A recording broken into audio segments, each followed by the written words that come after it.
नमस्कार, मी पंकजा गोपीनाथ मुंडे. पर्यावरण म्हणजे एन्व्हायरमेंट अँड क्लायमेट चेंज हे मंत्रालय माझ्याकडे आहे. तसेच पशुसंवर्धन हे खातंही माझ्याकडे आहे. माझं काम मी सुरू केलेलं आहे. काम माझ्या ऑफिसचं जरी चालू असेल तरी पण अशाच परिस्थितीत आम्ही गेले आठवडाभर इथे काम करतोय आणि खूप महत्त्वाचे विषय ॲड्रेस करायचे आहेत. त्याच्यामुळे आपसात बोलू नका प्लीज. त्याच्यामुळे आज अत्यंत महत्त्वाचा विषय जो सगळ्यांचा आहे तो म्हणजे प्रदूषणाचा विषय आहे. आपण गेले काही दिवस मुंबईच्या प्रदूषणावर बातम्या पाहतोय, वाचतोय आणि त्यामुळे मुंबईच्या प्रदूषणासाठी मुंबई प्रदूषण बोर्ड आणि मुंबईतील सर्व की अधिकारी मी बोलवले होते, जे BMC मधले पण अधिकारी होते आणि एक खूप चांगली विस्तृत बैठक ही माझी मुंबईच्या प्रदूषणाच्या निमित्ताने झाली. मुंबईमध्ये गेले काही दिवस झाले आपण जे वातावरण बघतोय, जे खूप सारे डस्ट पार्टिकल आहेत आणि त्याची काय परिस्थिती आहे आणि आपण ती कमी करण्यासाठी काय काय करता यावं ह्याच्यासाठी विस्तृत अशी बैठक घेतली. खरं तर हा जो विभाग आहे पर्यावरण, हा एक विभाग आहे खरं बघायला गेलं तर. आता ह्याला पूर्णपणे मंत्रालय बनवायचं आहे आणि ह्याच्यासाठी जास्तीत जास्त काम करायचं आहे, कारण पर्यावरण हे फ्युचर आहे. आपल्याला श्वास घेतो ती हवा, आपण पितो ते पाणी, आपण राहतो तो सगळं सराउंडिंग हे स्वच्छ असावं, पर्यावरणयुक्त असावं. याच्यासाठी खूप काम करण्यासाठी या खात्याला अजून स्ट्रेंथन मी करत आहे.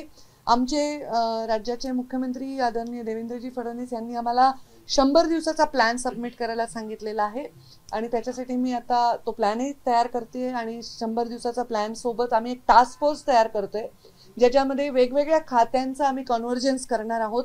म्हणजे त्याच्यामध्ये परिवहन खातं येईल, त्याच्यामध्ये हेल्थ विभाग येईल, कारण खूप मेडिकल वेस्ट हे सुद्धा पर्यावरणासाठी हॅझार्डस असतं, वाईट असतं आणि त्याच्यासाठी कशी त्याच्यावर प्रक्रिया करायची आहे आणि त्याच्यासाठी पण आम्ही काम करणार आहोत. आत्ता आपण जर पाहिलं तर मुंबईच्या प्रदूषणाचा मी आढावा घेतला. प्रदूषणामध्ये आम्ही ते प्रदूषण कसं कॅटेगराईज करतो तर त्याच्यामध्ये म्हणजे 51 to 100 युनिट असं जर असेल तर ते सॅटिस्फॅक्टरी असतं, 100 to 200 असेल तर ते मॉडरेट असतं आणि 200च्या वर असेल तर त्याला थोडं काळजी करायची असते.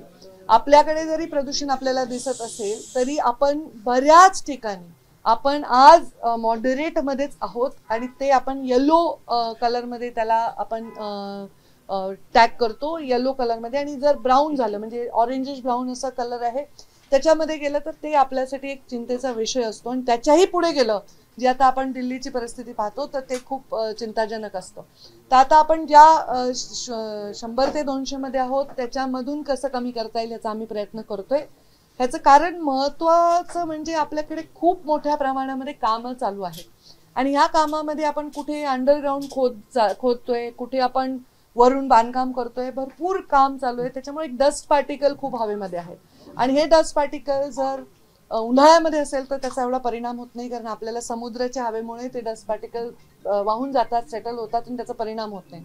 पण आता हवामान थंड आहे आणि त्याच्यामुळे पाण्याचंही बाष्पीभवन होत आहे आणि त्याच्यामुळे हवा न वाहत असल्यामुळे हे डस्ट पार्टिकल आपल्याला दिसतात. ते पूर्णपणे ते स्मॉग नाही आहे, ते डस्ट पार्टिकल आहेत बऱ्याच अंशी. मध्ये आता काही 2-4 दिवसांपूर्वी BKC मधनं आमच्या बोर्डाला फोन आला तर BKCचं मात्र प्रदूषण तिथे 200च्या वर गेलं होतं. तिथे काही कारणं तिथली होती, ती कारणाचा लगेच तात्काळ निवारा झालाय. 2022-23 पासूनचा सगळं मी बघितलं. आमचं आता जे प्लॅनिंग चाललंय त्याच्यामध्ये आम्ही 15 फेब्रुवारी ते म्हणजे तिसरा आठवडा जो फेब्रुवारीचा आहे तोपर्यंत हे प्रदूषण कमी करण्यासाठीचे आमचे जे उपाय आहेत ते यशस्वी होताना आम्हाला दिसतील. आम्ही आता त्याचा अंदाज बांधलेला आहे आणि मुंबई प्रदूषण मुक्त किंवा कमी प्रदूषण असावं याच्यासाठी आम्ही जे काही उपाययोजना करत आहोत त्याचा एकदा ड्राफ्ट तयार झाला तर तो पण आम्ही मीडियाला देऊ. त्याच्यामध्ये साऊंड पोल्युशन आहे, एअर पोल्युशन आहे आणि सर्वात महत्त्वाचं वॉटर पोल्युशन आहे. ह्याच्यामध्ये वेगवेगळ्या विभागांना आता आम्ही संपर्क करत आहोत. रेल्वे खात्याचा विषय आहे, हेल्थ डिपार्टमेंटचा आहे, कॉर्पोरेशनचा आहे आणि त्याच्यामध्ये प्रदूषण कमी करण्यासाठी आम्ही काम करत आहोत. मला पूर्ण विश्वास आहे जे आम्ही प्लॅन आता तयार केला आहे त्याच्यामध्ये फेब्रुवारीच्या तिसऱ्या आठवड्यापर्यंत आपण ते कमी करण्यामध्ये यशस्वी होऊ. आणि आता सुद्धा आम्ही मेंटेन करतो येलो झोन, जे आपल्यासाठी हॅझार्डस नाही, नक्कीच आपल्यासाठी मॉडरेट ते प्रदूषण आहे आणि ते मेंटेन करायचं आणि कमी करण्याचा आम्ही प्रयत्न करत आहोत. केंद्रासोबत तुम्ही कशा प्रकारे समन्वय राखणार आहे? कारण एक 2 वर्ष अगोदर सफरकडनं अनेक डेटा जो आहे तो आपल्याला पुढे येताना पाहायला मिळत होता, ज्यामध्ये मोठ्या प्रमाणात प्रदूषण हे मुंबईमध्ये दाखवलं गेलेलं होतं. तुमच्याकडनं या संदर्भात पत्र देखील लिहिण्यात आलेलं होतं की हे प्रदूषण जे आहे ते मोठ्या प्रमाणात आहे आणि त्यामुळे सफरचा डेटा हा पूर्णपणे बंद करण्यात यावा. त्यामुळे तो डेटा पूर्णपणे बंद आहे. IITMचाच डेटा सध्याला होतो आहे, मात्र तो देखील अधिक दिसतोय MPCV पेक्षा. सो त्यामध्ये काही समन्वय तुमचा असणार आहे का? नक्कीच असणार आहे. मी कालच माझे केंद्रीय मंत्री भूपेंद्रजी यादव यांची बैठक मी त्यांच्याबरोबर भेट घेतली. त्यांनी मला काही मार्गदर्शक सूचनाही केल्या. आता कारण मी चार्ज घेऊन हार्डली 4-5 दिवस झालेले आहेत, त्यामुळे हे सगळं व्यवस्थित प्लॅनिंग करून त्याला इम्प्लिमेंट करण्यासाठी जो नॅचरल काळ लागतो त्याही पेक्षा 100च्या स्पीडने आम्ही जात आहोत. तर त्याच्यामध्ये आम्ही नक्कीच ह्याच्यामध्ये केंद्राबरोबर याचा आम्ही नक्कीच संपर्कात राहू, समन्वयात राहू. परंतु हा टोटली आता आपला विषय आहे. प्रदूषण हा त्या झोनमधला विषय आहे आणि त्याच्यामुळे आपण त्याच्यामध्ये आता मी जसं सांगितलं की आता मुंबई, पुणे, नागपूर या ठिकाणी आता हिवाळा पण आहे. हिवाळ्याचं कारण हे मेजॉरिटी आपल्याला त्याच्यामध्ये अडचण निर्माण होते. त्याला कमी करण्यासाठी आणि असंच पुढे मेंटेन करण्यासाठी किती कडक नॉर्म्स करावे लागतील. म्हणजे तुम्हाला जर आता मी डिटेल नाही सांगू शकणार, 1 तास लागेल मी सांगायला गेले तर. साधा विषय आपल्या मुंबईमध्ये जेवढे रेस्टॉरंट्स आहेत, म्हणजे आम्ही विचार केला एअर पोल्युशनचे मोठे मोठे विषय तर ठीक आहे, मोठे कामं चालू आहेत, ब्रिजेसचे कामं चालू आहेत, कोस्टल हायवेचे कामं चालू आहेत किंवा हे चालू आहेत, तर त्याला आपण स्प्रिंकलर वापरण्यासाठी वगैरे कंपल्सरी केले. तात्काळ त्यांना फाईन केला, काम थांबवायला सांगितलं, अशा उपाययोजना केल्या. जिथे बांधकामाचे नॉर्म्स पाळले जात नाहीयेत, त्याच्यामुळे डस्ट पार्टिकल आहेत, त्यांना सुद्धा सूचना देऊन, नोटिसा देऊन ते पण आपण एक काही दिवस, काही ठिकाणची बांधकामं सुद्धा 4 दिवस 8 दिवस कमी केल्याने पण त्याच्यामध्ये परिणाम झालेला आहे. 3-4 दिवसापूर्वीची जी परिस्थिती प्रदूषणाची ती आज आपल्याला दिसत नाही. आजचे रिपोर्ट्स त्याच्यापेक्षा बरे आहेत. आणि ह्या सगळ्या प्रयत्नात आता साधं जर रेस्टॉरंट्स आहेत ते लाकूड जाळून तंदूर वापरतात, याचं किती प्रदूषण आहे ह्याचा आम्ही आता अंदाज घेतो आणि ते फार मोठ्या आम्हाला त्याच्यामध्ये त्याचा एक प्रमाण दिसते. तर त्याच्यासाठी इलेक्ट्रिकल त्यांनी ते वापरावे तंदूर, ह्याच्यासाठी आता आम्ही काही नॉर्म्स काढण्यासाठी प्रयत्न करतो. ह्या साध्या साध्या गोष्टी आहेत ज्या छोट्या छोट्या जरी असल्या तरी त्या प्रदूषणामध्ये ऍडिशन करत आहेत. तर ह्याचं खूप डिटेल अभ्यास करून एक आम्ही काम करतोय. आता मी ओव्हरऑल सांगते की येणाऱ्या 3 आठवड्यामध्ये आम्ही त्याच्यामध्ये चांगले असणार. मी बेसिकली इथे जे आमचं पोल्युशन कंट्रोल बोर्ड आहे ती एक एंटिटी आहे, त्यांना स्वतःला ते अधिकार आहेत, तर ते सगळ्या या नोटीस जारी करतात.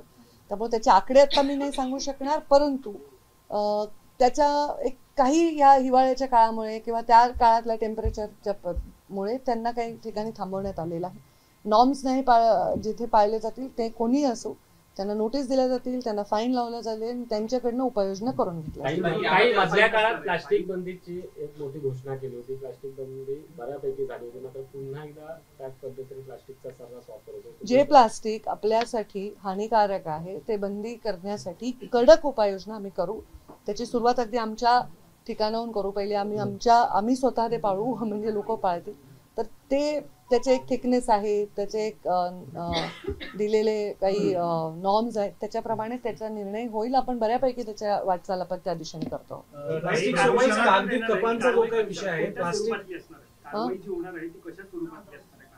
कशाबद्दल मी आत्ताच ते सांगितलं की आता मी मुंबईच्या प्रदूषणापुरतं मर्यादित बोलते, पण प्रदूषण हा विषय फक्त एवढाच नाही आहे, हा त्याच्यापेक्षा पलीकडे आहे. आता आम्ही नदी पुनर्जीवनाचे विषय हातात घेतोय. जसं नमामि चंद्रभागा आहे, गोदावरी नदीचं स्वच्छ करणं, इंद्रायणी नदी आहे, पंचगंगा आहे. आता मी कोल्हापूरला गेले, त्या लोकांनी सांगितलं की खूप वास्ट विषय आहे. मी जसं सांगितलं ह्याची पत्रकार परिषद ही 10-15-20 मिनिटात होणार नाही. त्यामुळे मी असा विचार केला की मी एक एक विषय हातात घेऊन माझे काम जे करते ते तुम्हाला अवगत करेन, म्हणजे तुमच्याही सूचना येतील की हे प्रत्यक्षात होते किंवा नाही, त्याचे पण आम्हाला रिपोर्टिंग घेता येईल. आणि आम्ही आता ऑनलाईन एक ॲप तयार करतोय जेणेकरून लोक सांगू शकतील. सगळ्यात मोठं हे जे सिमेंट कॉन्क्रीटचा जो काम आहे त्याच्यामध्ये जे वाहतूक होते ती ओपन होते, ते कव्हर झाली पाहिजे. तर आम्ही आता लोकांना, नागरिकांना ते अधिकार देतोय की तुम्ही फोटो काढा, तुमचं टॅग करा की तुम्ही कुठे आहात, जिओ टॅग करा, तुम्ही कुठल्या लोकेशनला, तात्काळ आम्ही त्याच्यावर ऍक्शन घेऊ. जे कोणाचं ते असेल प्रदूषण जे करतायत ते, साधा कचरा सुद्धा कव्हर्ड नेला पाहिजे. ह्या साध्या साध्या गोष्टी, पण ह्याला इतकं डिटेलमध्ये मी प्रेसमध्ये सांगणं म्हणजे तेवढा हे करण्यापेक्षा मी विंग वाईज घेईन. आता मी एअर पोल्युशन मुंबई एवढाच विषय हातात घेतलाय, बाकी सगळ्याच विषयाची माझी चर्चा झाली आहे. जसे जसे विषय येतील तसं तसं आपण त्या विषयावाईज करू. तुम्ही कागदी कप वगैरे म्हणताय, त्याच्यामध्ये सुद्धा बेसिकली बऱ्याच विषय कचऱ्याचं व्यवस्थापनाला नोडल एजन्सी या महानगरपालिका नगरपालिका आहेत, तर त्यांच्याबरोबर टायअप करून या विषयाला आपल्या हाताळावं लागेल. रिसायकलवर जास्तीत जास्त जोर दिला पाहिजे. झाडांचं कटिंग कमी करून लाकडं जाळून, जसं मी आता सांगितलं की तंदूर आम्ही लाकडाचे बंद करण्यासाठी सगळ्या एक रेस्टॉरंट असोसिएशनला बोलून त्याच्यावर निर्णय घेणार आहोत. ह्या छोट्या छोट्या गोष्टींनी आपण या प्रदूषणाला कमी करू. तरी पण आपलं प्रदूषण ही येलो झोनमध्ये आहे. Red zone, brown zone, red zone मध्ये आपण नाही, फार कमी ठिकाणी तसं या. We can see the temperatures are rising. Summer is going to be here by Feb. So is that the reason that third week of February we will see less pollution? See, so what that, are your very specific steps? See, that is the reason you're seeing more pollution, because there was less temperature. There was little bit winter season. They always, every year, if you see, pollution rises from this around December to February, and that is the reason you see more dust particle. But this pollution, I observe, and I'm going to take actual report also.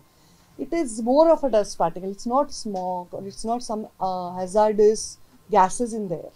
So it is dust particle, and how to take care of that.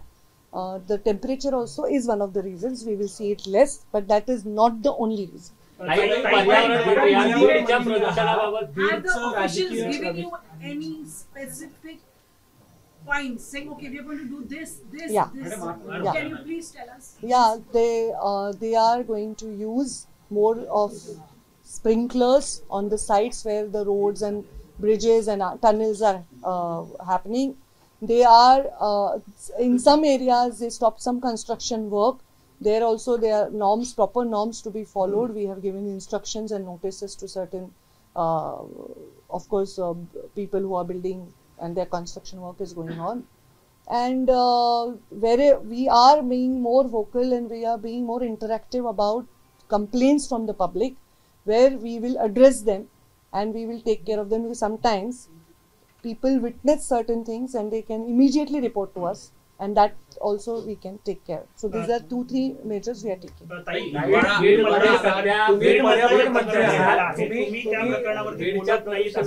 Suresh Dhas यांचा आरोप आहे की तुम्ही स्पष्ट येऊन पर्यावरणाचे प्रश्न झाले का?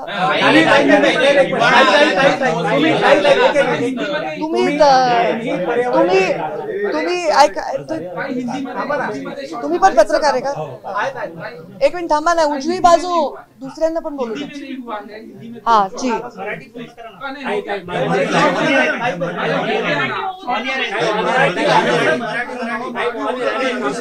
एक मिनिट. अरे तुम्ही पत्रकार आहेत, लोकशाहीचा चौथा स्तंभ आहे, तुम्ही जरा शांत सिव्हिलाइज वागा ना, मग लोक वागतील. तुम्ही असं नका करून दंगा. मी इथेच इथून पळून जायला जागाही नाही. मी ओके, बोलत नाहीये तुम्ही, प्रतिक्रिया हे पहा एक मिनिट. सुरेश धसांनी आरोप केले तुमच्यावर. हे पहा, मी माझ्या छोटी जी माझी लेवल आहे त्या लेवलच्या विषयांना हाताळते. फार काही माझ्यापेक्षा मोठ्या अभ्यास असणाऱ्या लोकांच्या विषयांवर मी काही उत्तर देऊ शकत नाही. पण मी एवढं सांगेन की महाराष्ट्रामध्ये पहिल्यांदा मुख्यमंत्र्यांना जे पत्र लिहिलं SIT लावण्याचं, ते मी लिहिलं. मी ते तुम्हाला कॉपी देऊ शकते. त्याचबरोबर मी जिथे जिथे आवश्यक आहे तिथे तिथे व्यक्त झाले. मी व्यक्त होण्याचं कारण, न होण्याचं काय कारण आहे? माझ्या जिल्ह्यामध्ये एका तरुणाची निर्घृण हत्या झालेली आहे आणि त्या ठिकाणी मी व्यक्त झाले. त्यावेळी SIT लावावी अशी मागणी केली.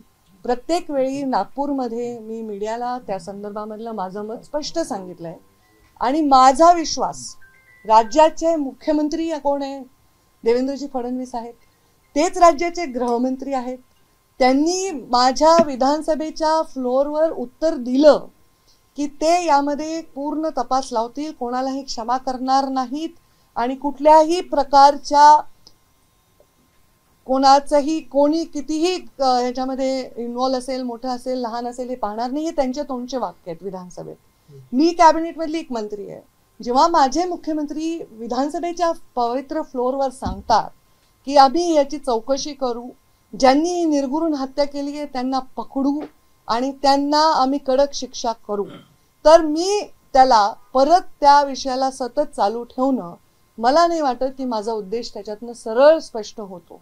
जर असं ते म्हणले तर आम्ही त्या तपासाबद्दल सकारात्मकता बाळगली पाहिजे, आम्ही त्यांच्यावर विश्वास ठेवला पाहिजे.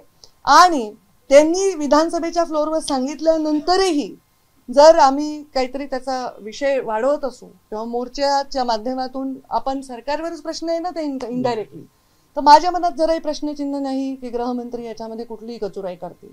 माझ्या मनात पूर्ण विश्वास आहे. तर मग मी रोज रोज या विषयावर बोलावं अशी माझी मानसिकता नाही. मला या विषयावर पूर्णपणे संवेदना माझ्या मनामध्ये आहे. या विषयाला धरून मला इश्यू करायचा आहे हा माझा स्वभाव नाही. तुम्ही माझा राजकीय प्रवास पहा, गेल्या 22 वर्षामध्ये मी कधीही इश्यू बेस्ड काम करते आणि त्या इश्यूतनं काहीतरी काढायचं हा माझा हेतू नाही.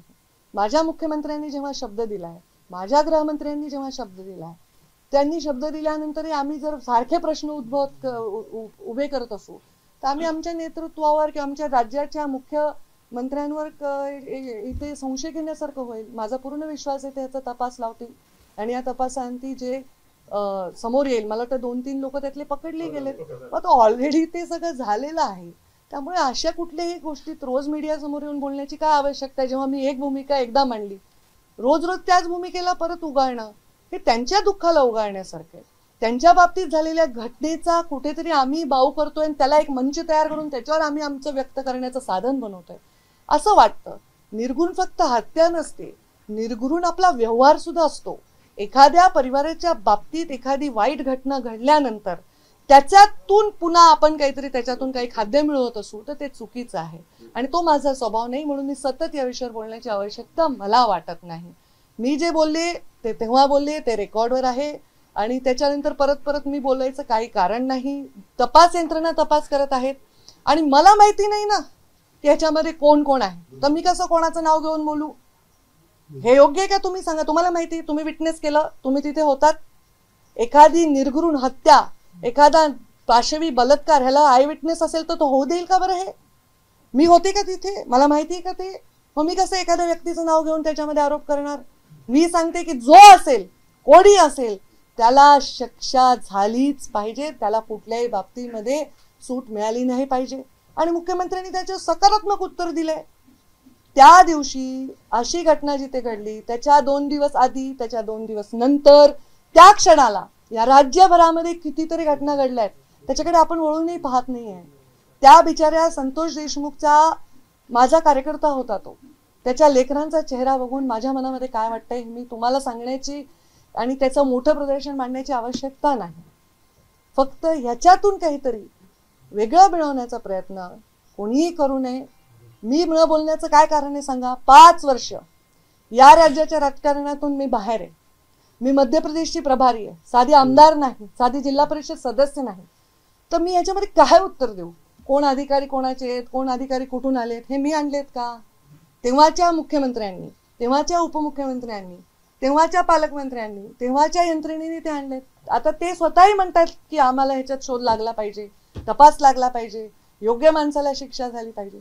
आता ह्याचा मी रोज ह्याचा उल्लेख करणं माझ्या राजकीय उंचीला अपेक्षित नाही. माझ्या राजकीय जीवनामध्ये अशा कुठल्याही गोष्टीला स्थान नाही. माझ्या संतोष देशमुखला न्याय मिळेल तो दिवस माझ्यासाठी उज्ज्वल असेल. भलेही मला त्यांच्या परिवाराला भेट देता येऊ नये, फक्त मलाच त्या भेटीपासून वंचित राहावं लागलंय, पण मला त्यांची भेट घेणं, त्यांच्या मुलांना घेऊन भाषण करणं, ह्याही पेक्षा त्यांना न्याय मिळणं हे महत्वाचं वाटतं. देशमुख कुटुंबीय आज मुख्यमंत्र्यांची भेट घेणार आहे. हिंदी में मैं प्रदूषण के बारे में कुछ कहना चाहती हूँ और वो प्रदूषण हमारे मुंबई के प्रदूषण के बारे में आज मैंने बैठक ली है. हमारे प्रदूषण कंट्रोल बोर्ड के सारे अधिकारी इस संबंध में, हमारे कॉरपोरेशन के सारे अधिकारी, हमारे सचिव और सारे लोगों से मैंने आज विस्तृत चर्चा की. मेरी एक बैठक पिछले हफ्ते में भी हुई थी और इन बैठकों में मैंने देखा कि मुंबई के प्रदूषण में जो बढ़ोतरी हमें नजर आ रही है उसके कारण क्या है।